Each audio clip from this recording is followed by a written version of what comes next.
two types of refinances with a VA loan. There's a cash out refinance where you're taking equity out of your home, and there's a streamlined refinance. We call it the IRRRL, which is the IRRRL. Okay, long way of saying streamlined refinance where we're reducing your interest rate. On these two, easiest, fastest loan you'll ever do is the streamlined refinance, the IRRRL. This is when you have an existing VA loan and you're going right into another VA loan and you're reducing your interest rate to save money. Hello, that's the whole purpose of a streamlined refinance, is to save money. So really kind of three things that we're looking at. For one, has it been 210 days from your first payment, and have you made at least 6 consecutive payments? That's important. So you can't close on a home in January of a year and then say interest rates drop crazy in February. You can't refinance in February.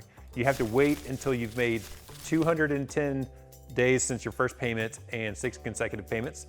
You have to be going down at least 0.5% if you're going from a fixed rate to a fixed rate. So the most common VA loan out there, actually the most common mortgage type period, is a 30-year fixed.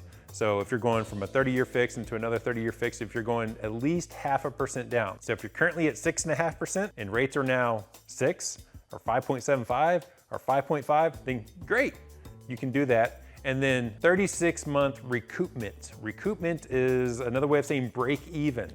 So there are costs associated with doing another loan, another refinance. Title insurance is usually the biggest fee because title insurance follows the lien. If you're paying off one lien and starting a new lien, you gotta pay title insurance again. I know it sucks. You're like, dude, I paid title insurance on the purchase. Yeah, you gotta pay for it again. Sorry, I don't control. So that's usually the biggest fee. Now, if you are not exempt from the VA funding fee, you have to pay for a funding fee on the IRRRL. The good thing is it's 0.5%, which is the lowest VA funding fee there is. Here's the positives. All the things that we did on your purchase.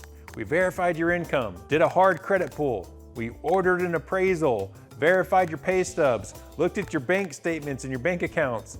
We don't do any of those on a VA IRRRL. It's extremely streamlined, it's really easy, and it's really quick. I mean, you're usually clear to close within a week or less. That's awesome. The cash out refinance where you're pulling equity out of your home, assuming you have the equity, if you're pulling and tapping into that equity to do whatever, maybe you're paying off a bunch of high interest debt. Maybe you're doing a home improvement. Maybe you're building a swimming pool. Maybe you're taking a trip of a lifetime. It doesn't matter what you're doing with the money, you're tapping into that equity. That is treated just like a purchase. So that is credit qualifying. That's a hard credit pull. That's an appraisal being ordered. That's us verifying your income, your W-2s, your pay stubs, your tax returns if applicable. You know, if you have rental properties on Schedule E, that's a full underwrite.